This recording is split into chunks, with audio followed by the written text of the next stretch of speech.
Esta historia relata los eventos que tuvieron lugar en las profundidades de las cuevas del Valle de Greenbrier. Recibí una llamada de emergencia el 12 de abril de 2013 que me llevó a una situación fuera de lo común. Aunque mi especialidad era realizar inmersiones forenses y de rescate, esta tarea se presentó como algo completamente distinto a lo que estaba acostumbrado. Por lo general, cuando me requerían, el tiempo era un factor crucial y cuantificable. Podía tratarse de un individuo en peligro mortal que necesitaba ser rescatado con prontitud, o quizás un objeto sumamente sensible al paso del tiempo que requería una recuperación rápida y precisa. Sin embargo, en esta ocasión, el objetivo no estaba claro desde el principio. Al recibir la llamada, me encontraba en mi rutina habitual, preparándome para una inmersión más en línea con mis habilidades y experiencias previas. Sin embargo, la voz al otro lado de la línea sonaba urgente, pero al mismo tiempo misteriosa. No era la típica situación en la que me encontraba, enfrentando un problema claramente definido y delimitado en el tiempo y el espacio. Esta vez, había una sensación de incertidumbre que envolvía la misión, un aura de misterio que me intrigaba y me mantenía alerta. Me dirigí hacia el Valle de Greenbrier con una mezcla de curiosidad y precaución. Las cuevas de la región eran conocidas por su complejidad y peligrosidad, y sabía que cualquier inmersión en su interior conllevaba riesgos significativos. Sin embargo, esta vez había algo más en juego, algo que no podía definir con claridad, pero que me impulsaba a adentrarme en lo desconocido. La noche en que recibí la llamada, el aire estaba cargado de una tensión palpable, como si el universo mismo estuviera conteniendo el aliento en anticipación de lo que estaba por venir.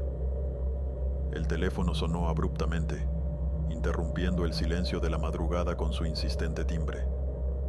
Sin advertencia alguna, me vi arrancado de mi sueño por una urgencia que se filtraba a través del auricular.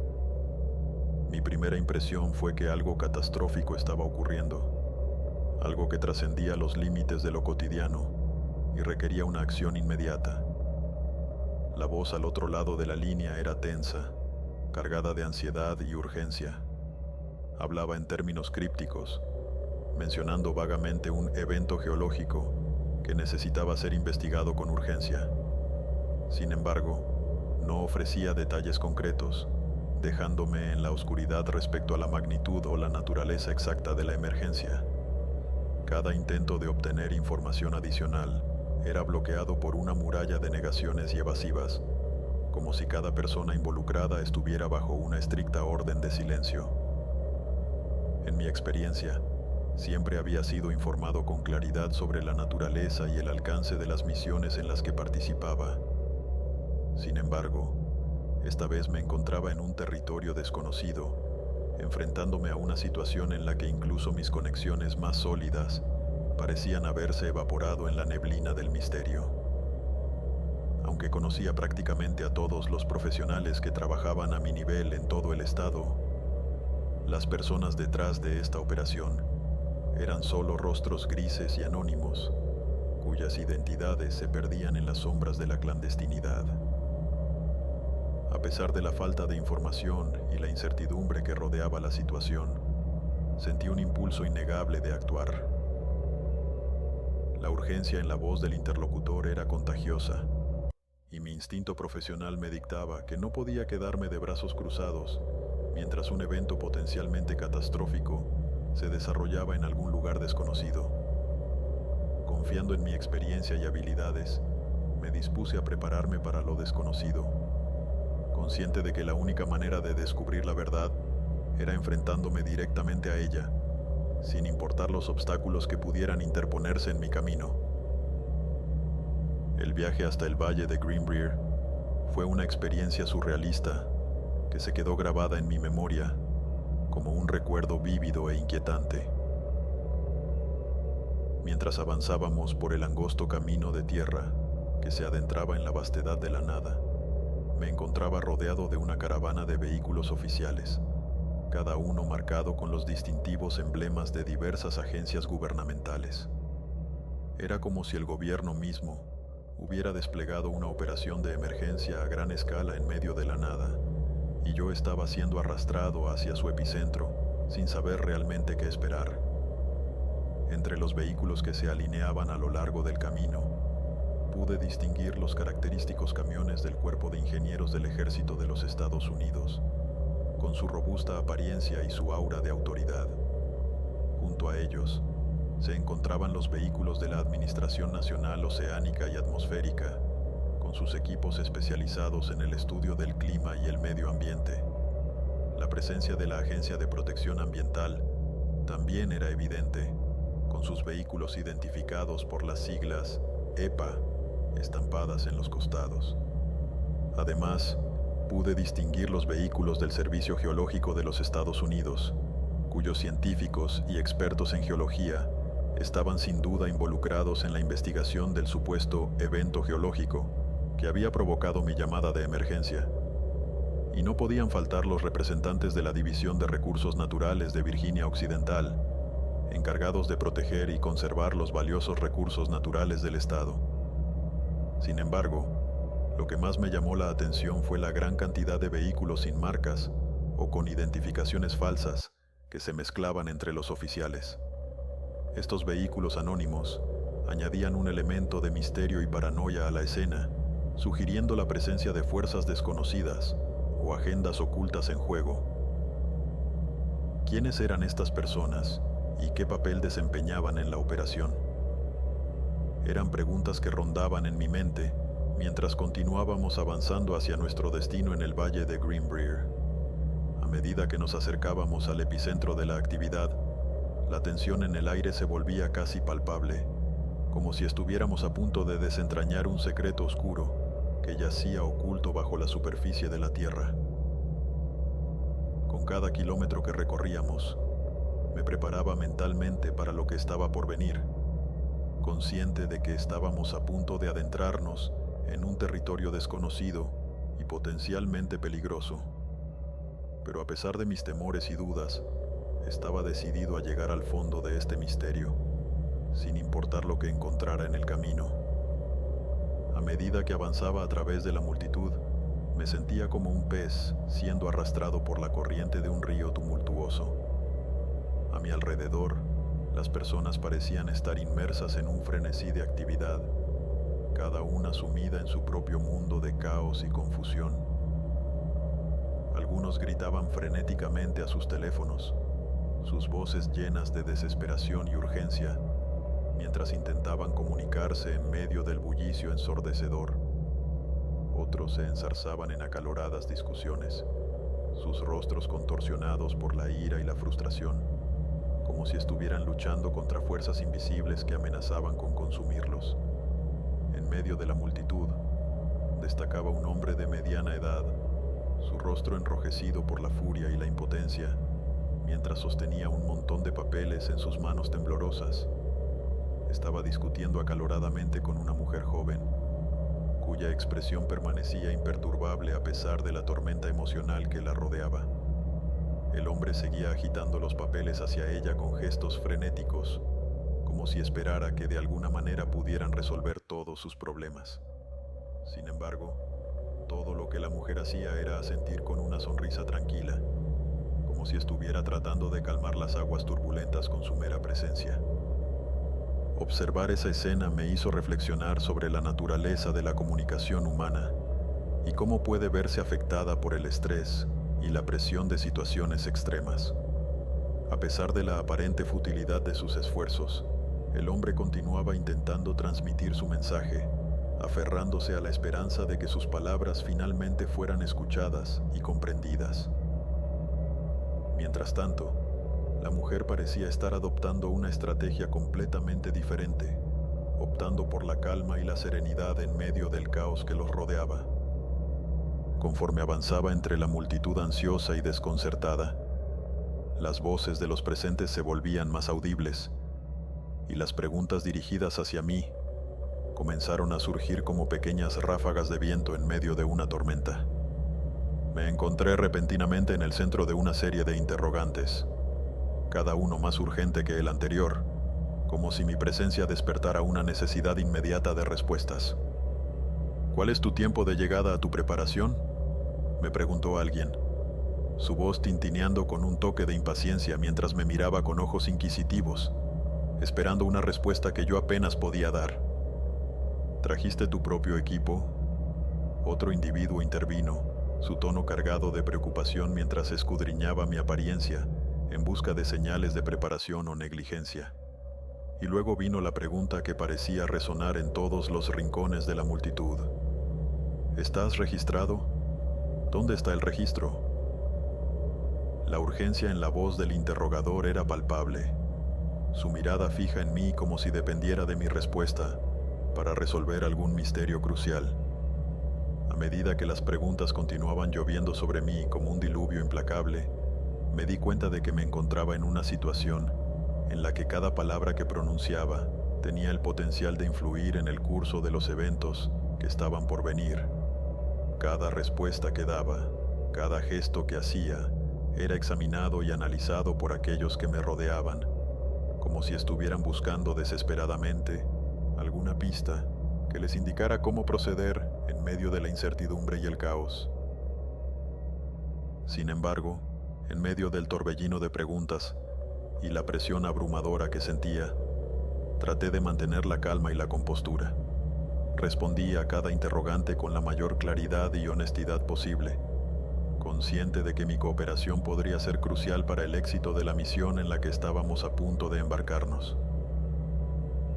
A medida que las preguntas se desvanecían lentamente y la multitud comenzaba a dispersarse en busca de respuestas en otros lugares, me quedé parado en medio de la escena, sintiendo un sentido de responsabilidad y determinación crecer dentro de mí.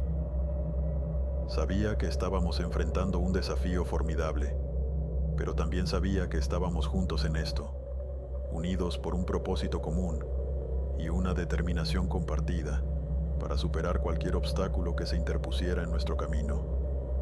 Entre la multitud agitada y nerviosa, pude distinguir rostros familiares entre las personas con las que había compartido experiencias en el pasado. Uno de ellos era Garrett, un hombre de unos 44 años de edad, cuya presencia imponente y serena siempre había sido reconfortante en momentos de crisis. Habíamos trabajado juntos en numerosas ocasiones en el pasado, enfrentando desafíos difíciles y superando obstáculos aparentemente insuperables. Garrett era el tipo de persona en quien podías confiar para mantener la calma y tomar decisiones sabias incluso en las situaciones más desesperadas. Y verlo allí, en medio de la confusión y el caos, me infundió un sentido de seguridad y determinación. Junto a Garrett se encontraba Nora, una mujer valiente y decidida con quien había compartido algunas inmersiones de rescate en el pasado. Aunque nuestras interacciones habían sido limitadas, siempre había sentido un profundo respeto por la dedicación y la habilidad de Nora en su trabajo. Sabía que estaba en buenas manos con ella a mi lado, y su presencia reconfortante me recordó que no estaba solo en esta misión, que tenía aliados en quienes podía confiar para enfrentar los desafíos que nos esperaban. A medida que observaba a Garrett y a Nora, preparándose para la inmersión en agua fría, sentí una mezcla de admiración y gratitud hacia ellos. Estaban revisando meticulosamente su equipo, asegurándose de que cada pieza estuviera en su lugar y funcionara correctamente. Sus rostros reflejaban una determinación férrea y una confianza inquebrantable en sus habilidades, y su dedicación al trabajo en equipo era evidente en cada movimiento que hacían. Mientras los observaba, me di cuenta de que no solo estábamos enfrentando un desafío físico, sino también un desafío emocional y psicológico. Había una tensión palpable en el aire, un sentido de anticipación y ansiedad que se cernía sobre nosotros como una sombra amenazante. Pero a pesar de todo, sabía que estábamos listos para enfrentar lo que sea que nos esperara en las profundidades heladas del agua, armados con la determinación y la camaradería que solo se encuentran en momentos de adversidad. Me metieron unos papeles en las manos. Mientras me registraba, pude ver un grupo de personas formándose alrededor de uno de los representantes del cuerpo de ingenieros y una mujer mayor con un traje de pantalón profesional. «Tienes 12 horas», dijo la mujer en el traje de pantalón. «Ni un segundo más. Esta es propiedad privada. Podemos retrasarnos, dijo el representante. Podemos arrastrarte por los tribunales. Adelante. Estoy seguro de que al juez le encantará escucharte explicar tu repentino interés en nuestra propiedad. No tenemos que explicar una mierda, buitre asqueroso. En 12 horas serás considerado un intruso. Traeremos seguridad privada y serás escoltado fuera del predio. La mujer en el traje de pantalón dio un paso adelante, apuntando al representante con un montón de papeles. Nuestro congresista está ansioso porque te quiten los fondos, estúpido imbécil. A medida que la conversación se calmaba, el representante se quedaba hirviendo de rabia en la tierra. Estaba furiosa, y nadie se atrevía a acercársele. Después de unos segundos se marchó. «Malditos verdugos», alguien en la multitud susurró mientras la mujer en el traje de pantalón se alejaba. «Criminales de guerra, maldita sea». Garrett me hizo señas para que me acercara, y me senté en un tronco junto a él. Comencé a desvestirme. «Alguien necesita hablarme», dije. «Alguien que me diga qué está pasando». «Terremoto», dijo Nora. «No es un gran artista, pero... sí». «¿Qué carajo tiene que ver esto con un terremoto?» «Es el lago», dijo Garrett. «Ya verás». Todavía estaba poniéndome el equipo, cuando nos empujaron hacia adelante.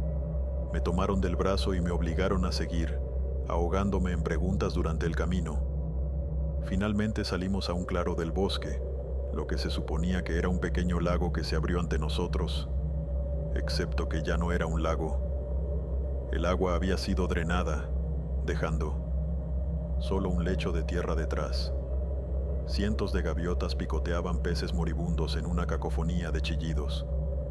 Hombres en trajes de materiales peligrosos intentaban ahuyentarlas, pero solo terminaban resbalando de un lado a otro en el barro. En medio del lago drenado había un agujero de aproximadamente 6 por 4 pies. Era el único espacio que aún retenía agua. Había vallas dispuestas alrededor de él, junto con cinta de seguridad y banderas rojas. Alrededor de una docena de personas dispersas en torno a una docena de portátiles, haciendo cálculos y verificando medidas. Una mujer anónima apareció junto a nosotros, empujándonos hacia adelante. Podía sentir el calor del sol en el horizonte, a unas horas del amanecer. «Vamos a hacer una inmersión a ciegas», dijo ella. «Necesitamos que estés en comunicación constante con nosotros, sobre cualquier cosa que veas. Entrarás a la próxima hora». «No vamos a hacer eso», dijo Garrett. «No hay emergencia aquí. No hay». De repente, Garrett cayó al barro. La mujer lo había empujado. «¿Vas a hacer eso?», ella gruñó. «Vas a jodidamente hacer eso». «No vamos a hacer una mierda hasta que tengamos». «¿Ves eso?», interrumpió a Garrett, señalando al ejército de vehículos. «Eso allí es un juramento de que quemaré tu maldita vida, cabrón arrogante. Ahora haces esto, o nunca volverás a tocar un vaso de agua». Nora ayudó a Garrett a levantarse, y corrimos hacia el agujero. Apenas podía escuchar nada sobre las gaviotas devorando. Estaba agradecido por la máscara de goma que me protegía del olor a pescado muerto. 2 hombres intentaban preparar lo básico, pero no teníamos nada. Básicamente, no había plan de inmersión. Sin idea de la temperatura, la estabilidad, las corrientes, nada. Estas personas estaban completamente desorientadas. Lo único que podían responder era el tamaño de lo que nos enfrentábamos. El pequeño terremoto había revelado un extenso sistema de cuevas, al cual el agua del lago se había drenado. Unos 350 pies de ancho y 700 pies de profundidad. Todo subterráneo. Hice todo lo posible por comprenderlo. Probamos nuestras máscaras coenlazadas y decidimos usar líneas de rastreo individuales. Bucearíamos durante 20 minutos, luego reservaríamos 25 para emerger y despresurizar. Tendríamos tanques de aire en rotación y contacto constante con los de arriba en el control. A la menor señal de problemas, abortaríamos, sin preguntas. No había manera de que entráramos a ciegas por más tiempo que eso. Acordamos emerger si había un fallo de comunicación, aunque todos sabíamos las señales manuales de memoria. Esto no podía salir mal, en ningún nivel. Todavía estábamos preparando cuando nos dieron cinceles de mano y bolsas autosellantes. Queremos muestras de todo, nos dijeron, de todo. Tratemos de poner esto en perspectiva. En ese momento apenas sabíamos nada. Un terremoto había revelado un sistema de cuevas en alguna propiedad de la empresa. El tamaño y la profundidad de esto era insondable. En 12 horas seríamos expulsados del sitio, posiblemente para que ellos pudieran realizar sus propias pruebas. Este sistema de cuevas había estado completamente aislado, posiblemente durante decenas de miles de años, quizás cientos. Alguien incluso mencionaba el término era de hielo Karú, pero eso parecía improbable. Este lugar podría ser un recurso único o una completa pérdida de tiempo. Ya llevábamos de 1 a 2 horas en la cuenta regresiva cuando finalmente sumergimos los pies en el agua. Era mucho más fría de lo anticipado. Mientras estaba sentado al borde, con los pies colgando en el agua turbia, uno de los técnicos en el sitio revisó mis tanques de aire. Emocionante, ¿verdad? Sonrió. Estoy celoso. ¿Por qué? Tú vas a explorar, rió. Un espacio real que ningún ojo humano ha visto antes. Eso no siempre es bueno, asintió Nora.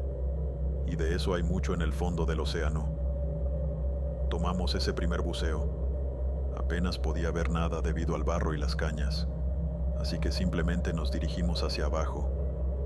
El agua se volvía más fría con cada pie, y pequeñas partículas de polvo que pasaban zumbando me hacían sentir como si condujera a través de una tormenta de lluvia. A medida que avanzábamos, esta sensación de inquietud se asentó en mi pecho. Nunca había estado tan mal preparado para una inmersión, y esto estaba más allá de cualquier cosa que hubiera experimentado. Hay una razón por la que se aconseja a la gente mantenerse fuera de las cuevas submarinas. Estos eran, en más de un sentido, aguas inexploradas. Bajamos unos 25 pies, donde finalmente tocamos fondo rocoso. La pared de la cueva era áspera y afilada, con una capa delgada de algún tipo de cristal. Sal, supuse. Nora tomó una muestra mientras voces anónimas zumbaban en nuestros oídos. Apenas podía entender la mitad. Ve más profundo, dijo una voz. No hay nada ahí arriba. Trazamos 3 túneles diferentes que llevaban más abajo. El primero que revisamos resultó ser tan estrecho que mi equipo corría el riesgo de engancharse en las paredes. Retrocedimos y probamos otro túnel hasta encontrar uno lo suficientemente grande como para movernos cómodamente. Aún así, era más fácil arrastrarse que nadar. Tortuga 1, estamos recibiendo sismos, dijo una voz. Por favor, responde. Espera, actualizando. Podía sentir el mecanismo de la cámara en mi hombro zumbando. Garrett intervino en el canal local. No hay manera de que la señal se mantenga, suspiró. Tengo granito y cuarzo. Esto es inútil. Emergemos en 10, dije. Revisa las muestras en las grietas. El túnel nos llevó a una pequeña cueva. El agua estaba menos turbia, pero el espacio solo medía aproximadamente 4 por 6 metros y tenía como máximo 2 metros de altura. Era suficiente para que nos reagrupáramos, revisáramos nuestras amarras y tomáramos algunas muestras. Nora encontró una especie de sustancia transparente que recubría una grieta en la pared, mientras que Garrett intentaba arrancar un trozo de granito. Pensé que vi algo brillante, pero solo era la luz de mi cámara reflejándose en un pedazo de cuarzo. Sin embargo, lo recogí. No podía regresar con las manos vacías. Una vez que se acabó nuestro tiempo, subimos a tomar aire. Éramos lentos y metódicos, pero estábamos obteniendo resultados. No había manera de que alcanzáramos el fondo en 12 horas, pero calculamos que podríamos conseguir algo interesante. con suficientes inmersiones. Cuando volvimos a la superficie, había al menos 50 personas paradas en un círculo observándonos. Hombres en trajes de materiales peligrosos trajeron hieleras para que pusiéramos las muestras, y 2 técnicos trabajaban en un sistema de manguera de aire, tipo Juca. Tomamos un breve descanso para esperar a que terminaran, cambiar nuestros tanques de aire y planear nuestra segunda inmersión. Esta vez, podríamos ir más profundo. Las mangueras de aire podían alcanzar 18 metros, pero ya estaban trabajando en una extensión. Aún así, Garrett insistió en que también refrescáramos nuestros tanques de aire. Por si acaso, al conectar las mangueras de aire, el aire químico rígido de nuestros tanques fue reemplazado por una brisa boscosa, almizclada, que olía a pescado muerto y lodo. También había un ligero olor a diésel de uno de los generadores en el sitio. Mientras volvíamos a sumergirnos en las aguas turbias, nos dirigimos directamente hacia los túneles. Esta vez íbamos más profundo, más allá de los juncos, más allá del lodo. Mapeamos 3 túneles más que iban cada vez más hacia abajo. Nos movíamos con cuidado. Nuestras nuevas mangueras de aire funcionaban como amarras, pero no tardamos en alcanzar el límite. Nora lo reportó. Control de superficie, necesitamos una línea más larga. Sin respuesta. Esperamos un momento, pero no hubo nada al otro lado. En cuanto al tiempo, probablemente era alrededor del amanecer. Justo como dijo Garrett, habíamos ido demasiado profundo para mantener una señal sólida. Puedo subir y retransmitir, dijo Garrett. O podríamos simplemente tirar y esperar lo mejor. No voy a tirar de una manguera de aire, rió Nora. Esto es suficiente. ¿Qué? ¿Estás escuchando esto? Pequeñas ráfagas de estática. La cámara en mi hombro zumbaba como loca. Nora me dio la señal de mano para salir a la superficie y tomó la delantera. Garrett y yo seguimos. Era hora de salir. Se escuchó un profundo retumbar desde abajo. Se sentía como si el suelo mismo intentara arrancar un motor diésel. Ciclos de estruendo, haciendo grietas en las paredes. Algo grande estaba sucediendo, y teníamos que salir ahora. Podía sentir cómo mi respiración se acortaba, a medida que mi cuerpo se daba cuenta de que el aire ya no era una certeza. En el momento en que Nora pasó por el primer túnel, vi cómo se movía la pared de roca.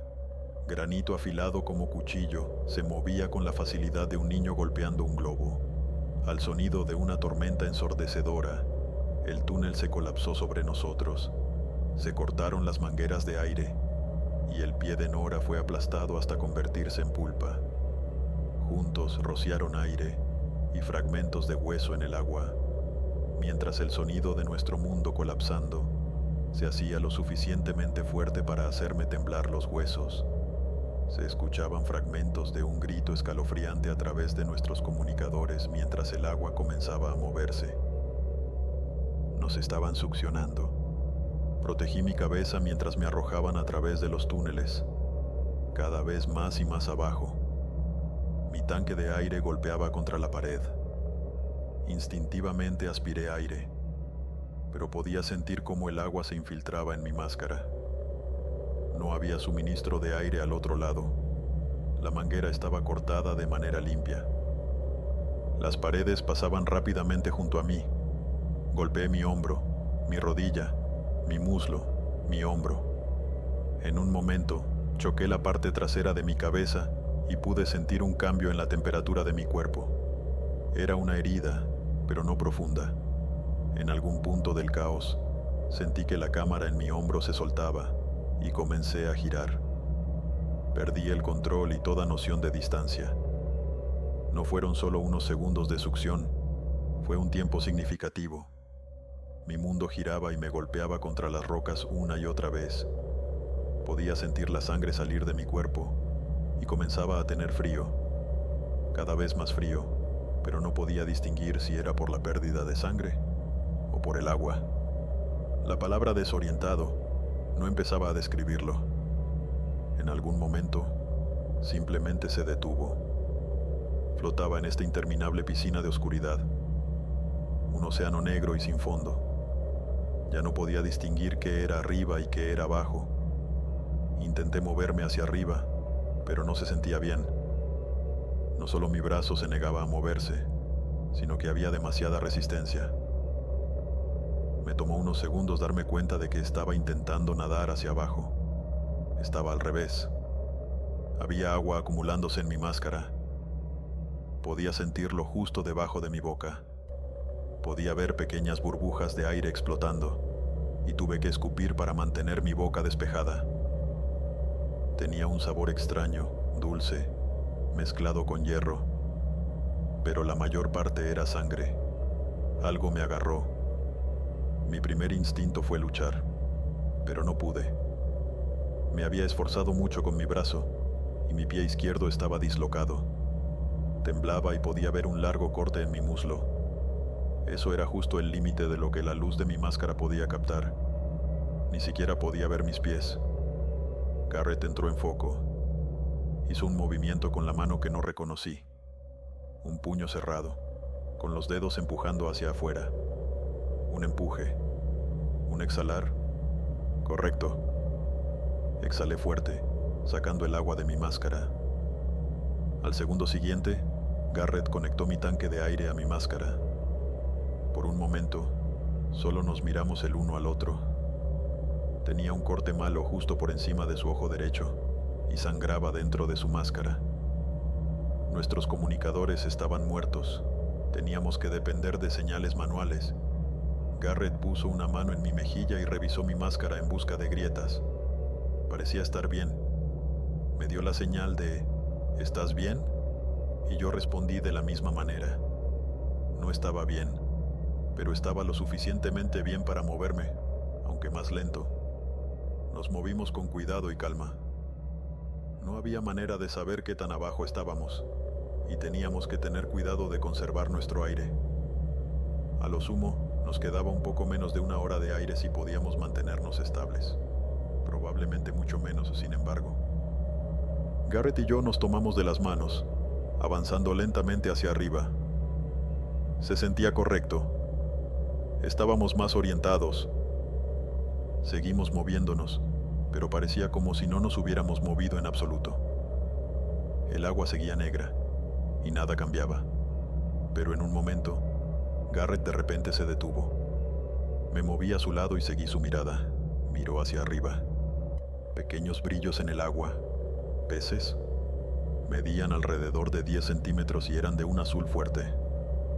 Estaban completamente ciegos, con toda su cara cubierta por un pico grueso como el de un pulpo. Nos evitaban lo mejor que podían, pasando rápidamente a una velocidad sorprendente. Sin embargo, estaban lo suficientemente cerca como para que Garrett los tocara si quisiera. No lo hizo, y yo tampoco. Fueron lo que fueran. Eran nativos de la zona. Podrían ser venenosos. Garrett apretó más fuerte mi mano y seguimos subiendo. Después de 10 minutos en línea recta, nos detuvimos por completo.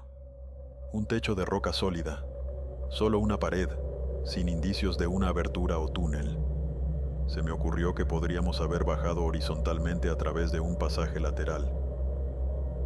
Si ese era el caso, estábamos haciendo el equivalente humano de una mosca zumbando contra una ventana, tratando de salir. Miramos alrededor, pero el techo estaba casi completamente plano. No había forma de saber hacia dónde debíamos ir. Aún así, tenía que intentar mantener la calma. Entrar en pánico solo nos mataría más rápido. Pero incluso con este espacio aparentemente interminable, nunca me había sentido tan atrapado en toda mi vida. Contuve la respiración, intentando calmar los temblores. Garrett alcanzó su cincel.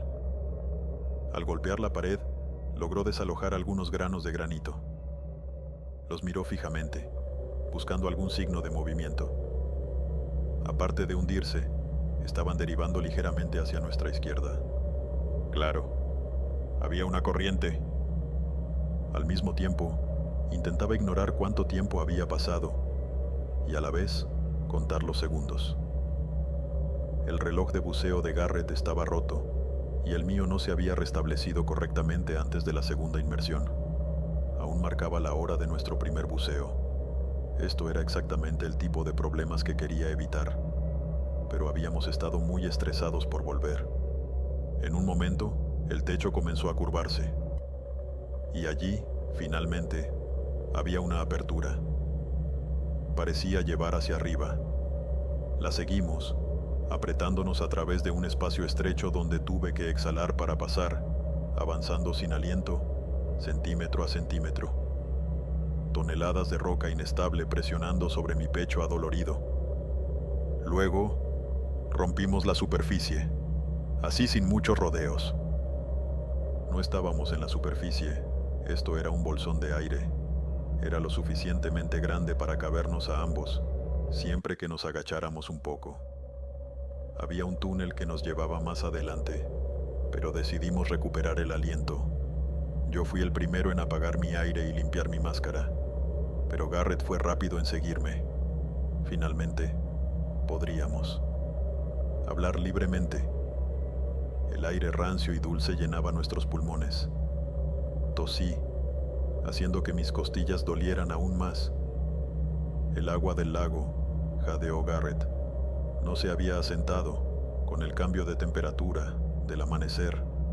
Eso la calentó, la puso en movimiento. Entonces, ¿dónde y a qué profundidad? Al menos 300 pies, al menos, y eso es solo hacia abajo. Nora, ¿tú no la viste? No, dijo Garrett negando con la cabeza. Se cerró. Ella podría estar atrapada allí arriba, pero al menos no se ahogará. Asentí, masajeando suavemente mi pie. Tendría que volver a colocarlo en su lugar, pero solo tocar mi piel enviaba descargas de dolor por mi espinilla. «Puedes esperar», dijo él. «Estás herido. No voy a morir aquí». Bien. Recuperamos el aliento y revisamos nuestro equipo. Nos quedaban alrededor de 3/4 de nuestros tanques, así que íbamos bastante bien. Teníamos algunos cortes y moretones, algunos que podrían necesitar sutura. Nada urgente, pero podría empeorar si se dejaba sin tratar. Quién sabe qué tipo de bacterias había allí abajo. No podía dejar de temblar, y Garrett estaba preocupado. Seguía preguntando si tenía sueño y honestamente lo sentía. Había algo allí. Los párpados se me hacían pesados mientras mis pulmones luchaban contra mis costillas. Volvimos a sumergirnos, nuestro equipo limpio y asegurado. Los túneles se iban ensanchando lentamente, permitiéndonos avanzar. Había algunas intersecciones y hacíamos lo mejor que podíamos para mapear dónde habíamos ido. Me quedaban algunos retazos del tubo de aire rasgado que empujamos en las grietas de la pared, marcando nuestro camino como migas de pan. Al menos podríamos volver al bolsón de aire si fuera necesario. Bajamos por algunos túneles, solo para encontrarnos con una serie de callejones sin salida. Era un maldito laberinto, y mi corazón se hundía con cada parada. Cuando finalmente encontramos el camino hacia adelante, tuvimos una difícil elección que hacer. Podríamos dar la vuelta y reagruparnos o avanzar y ahorrar algo de tiempo. Cada minuto moviéndonos hacia atrás sería una pérdida, pero cada minuto hacia adelante podría ser una sentencia de muerte. Garrett apretó mi mano, buscando algún tipo de orientación. Indiqué, adelante. El túnel se abrió en un pozo vertical, que iba directamente hacia arriba. Podía sentir una ligera corriente de agua, empujándonos hacia abajo. Era solo por un momento, pero me hizo darme cuenta de que la corriente se estaba haciendo más fuerte. De repente, el agua comenzó a brillar. Cientos de peces de color azul pasaron rápidamente por nosotros, hacia las profundidades de los túneles. Quizás seguían la corriente. De cualquier manera, tenían que venir de algún lugar, así que avanzamos. Garrett apretó mi mano en señal de celebración. Había otro conjunto de túneles en el techo, ramificándose en varios caminos. Todos parecían lo suficientemente profundos como para llevar a algún lugar, así que simplemente elegimos uno al azar. No podía marcar nuestro camino más allá. No tenía nada más que dejar atrás. Seguimos subiendo hasta que Garrett de repente se detuvo.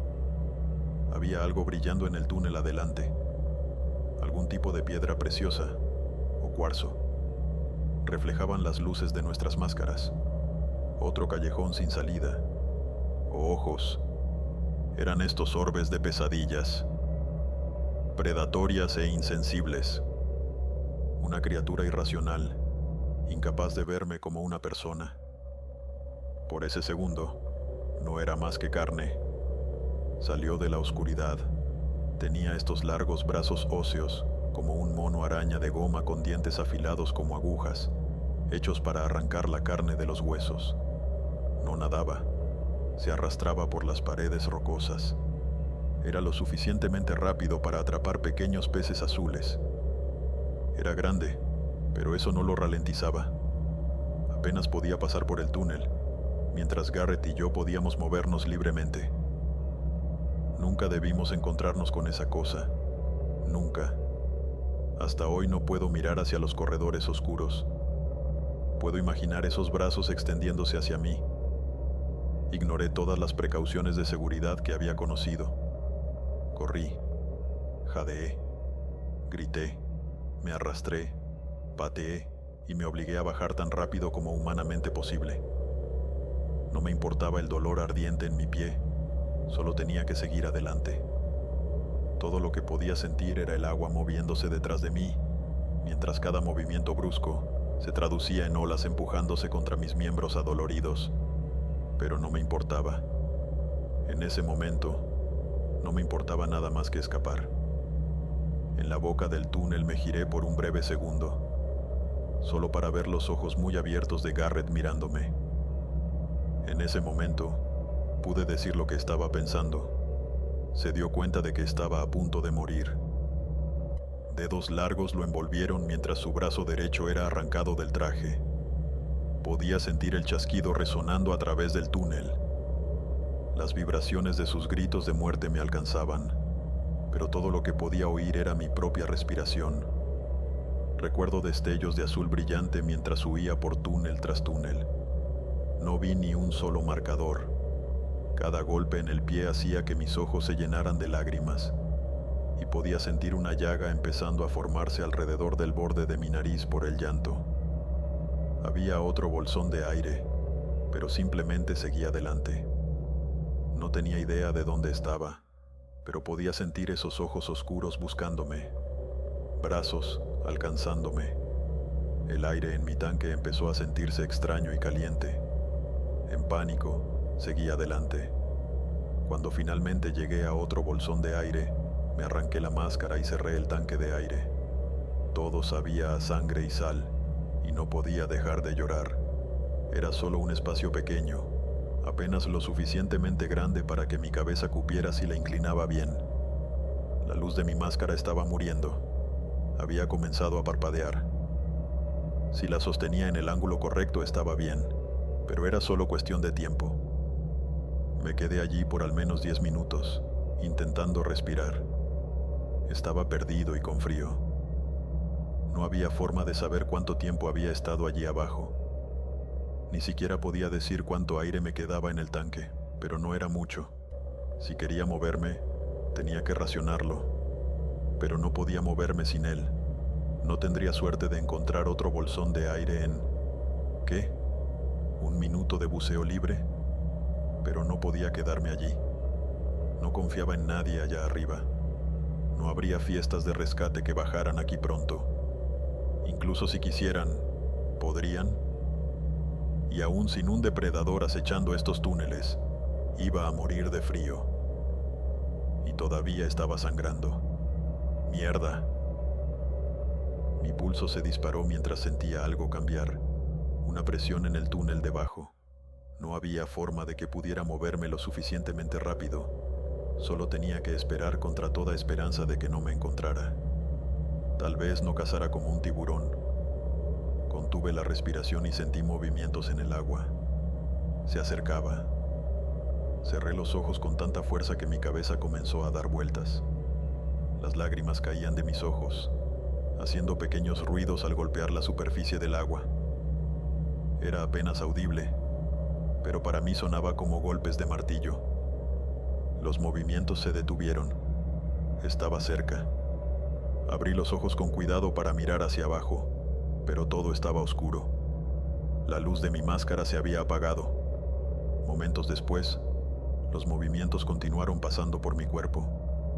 Tal vez no estaba acostumbrado a cazar humanos, o tal vez estaba llevando su presa de vuelta al nido. Cuando ya no pude sentir los movimientos, exhalé tosiendo violentamente. Mi boca sabía a sangre. No me quedaba más opción. Tenía que seguir adelante con lo poco que tenía. Aseguré mi máscara y dejé que mis manos descansaran en el agua por un momento. Flotar en ese pequeño espacio era diferente a cualquier cosa que hubiera experimentado antes. Ya había estado en problemas antes, pero nunca como eso. Nada ni remotamente parecido. Reducí mi respiración y me lancé. Para mi sorpresa, había una sensación extraña que no había notado antes. Cuando las luces estaban apagadas, era más fácil sentir la corriente. Tal vez era algo de depender de otros sentidos, pero era mucho más claro. Incluso en la oscuridad, podía sentir el camino correcto para mí. Una circulación de algún tipo, proveniente de arriba. Al llegar a un túnel bifurcado, fue un poco más difícil saber hacia dónde debía ir. Decidí seguir subiendo, así que lo hice. La corriente se estaba haciendo más fuerte, y de repente, emergí en otro bolsón de aire. Pero pude escuchar algo, un tintineo metálico. No tardé mucho en encontrarlo, el tanque de aire de Garrett. En ese momento, el miedo profundo y el instinto de supervivencia se apoderaron completamente de mí.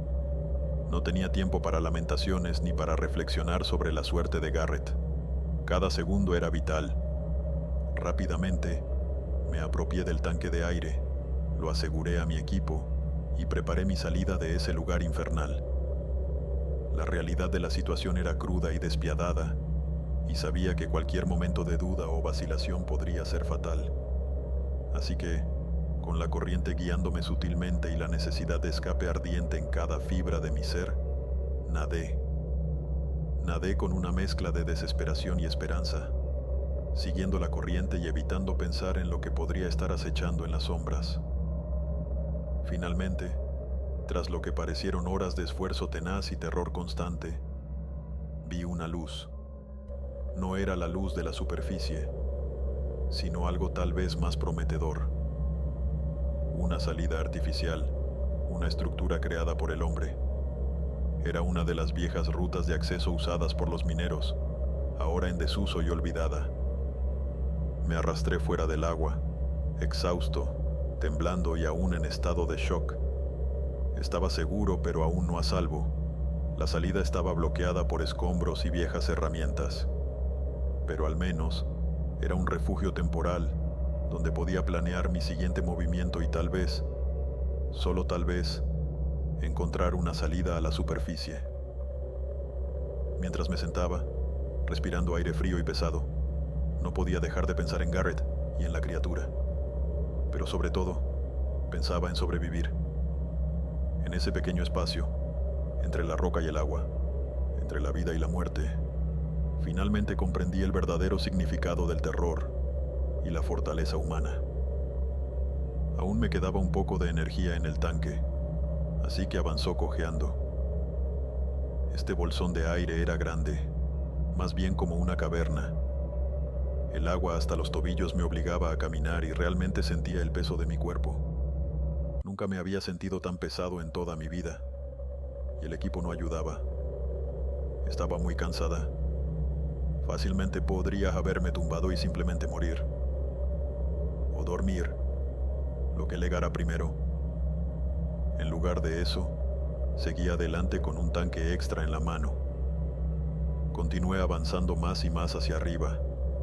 Empecé a contener la respiración tanto como podía, usando solo el poco aire que tenía cuando era absolutamente necesario. Sentía más de esos pequeños peces pasando rápidamente a mi lado, a veces conmigo, a veces hacia mí. Me di cuenta de que podrían estar huyendo de un depredador que los perseguía y que yo era un idiota por no seguirlos, aunque también podrían estar siguiendo la corriente.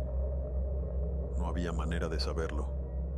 Debía haberme agitado a través de cuevas, pasajes y túneles durante horas, usando cada bolsón de aire que podía encontrar, y finalmente solo abandonando mi tanque.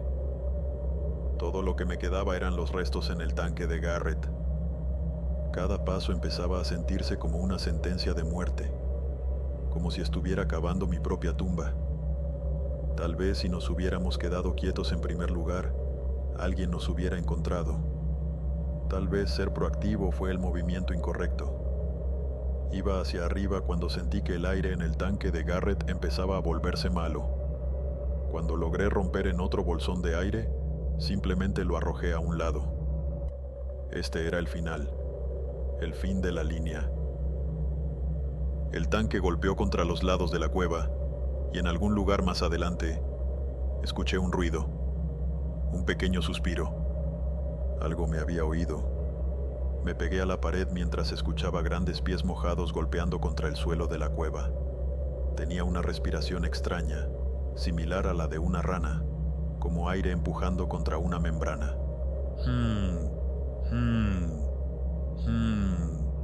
Estaba parado en un ángulo doloroso, poniendo todo mi peso en mi pie sano. Se había detenido, solo escuchaba. La sangre goteando de mi brazo cayó contra el agua. Por suerte no me escuchó, o no le importó. En cambio, escuché un hueso romperse como una zanahoria.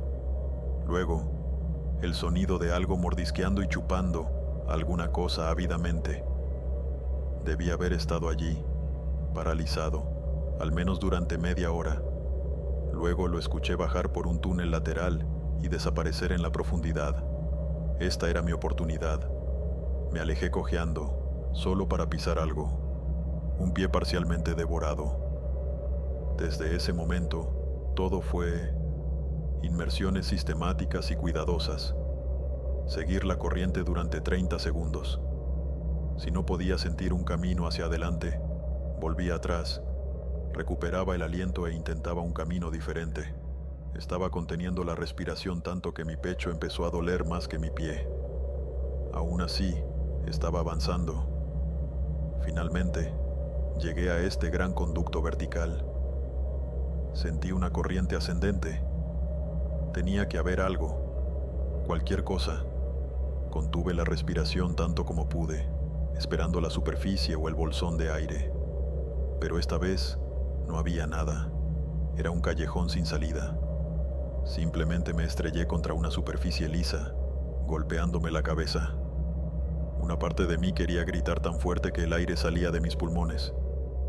Sentía un calambre en la pierna, dolor, mientras mi cuerpo se retorcía y giraba. Pero la superficie era lisa, normalmente así, casi metálica. La golpeé con mi puño. Era delgada pero pesada, definitivamente metálica. Pero con cada puño que golpeaba, podía sentir algo más moverse. Algo subía desde abajo. Me encontró. Comenzó con una cosquilla contra mi pierna buena. Esos pequeños dedos envolviéndose tiernamente alrededor de mi tobillo, listos para arrastrarme hacia abajo. No se lo permití. Pataleé, me arrastré, me empujé hacia arriba y golpeé el metal. Un calambre en mi brazo me obligó a gritar. Algo me agarró desde abajo, tirando de mí al menos 4 pies antes de que lograra soltarme a patadas. Ganando impulso, me lancé hacia arriba, otra vez chocando contra la superficie metálica. Pero esta vez se dobló. Solo 1 pulgada, pero se dobló. De repente hubo luz, aire, y lo que sea que me alcanzaba, retrocedió asustado. 4 hombres habían movido lo que parecía una tapa de alcantarilla improvisada y me sacaron. Ni siquiera noté que estaba respirando. Simplemente forzaba aire en mis pulmones para poder seguir gritando. Resulta que Nora logró llegar a la superficie. Había perdido un pie, pero lo logró. Fue evacuada por aire y la entrada fue sellada. Intentaron conseguir otro equipo de buzos, pero no había nadie más cerca. Si hubieran tenido más tiempo, habrían traído otro equipo de 4 personas desde Minnesota. Estaba allí abajo durante un total de 9 horas y 37 minutos. Tuve que firmar un contrato para no hablar de esto durante 10 años. Ese tiempo ha terminado, y ahora les estoy contando lo que sé. Garrett murió allí abajo, y Nora quedó permanentemente mutilada. Me gusta considerarme afortunado, pero tampoco salí de esto ileso. No quiero entrar en detalles, pero hay heridas que no se ven tan fácilmente como un pie perdido. Ese espacio fue comprado por una compañía de inversiones llamada Hatchet. Estoy bastante seguro de que todavía operan allí hoy. He visto las vallas de alambre y los carteles de advertencia, sin mencionar a los guardias armados. Desde entonces, he dejado de bucear. Apenas puedo nadar en una piscina. Y honestamente, estoy bien con eso.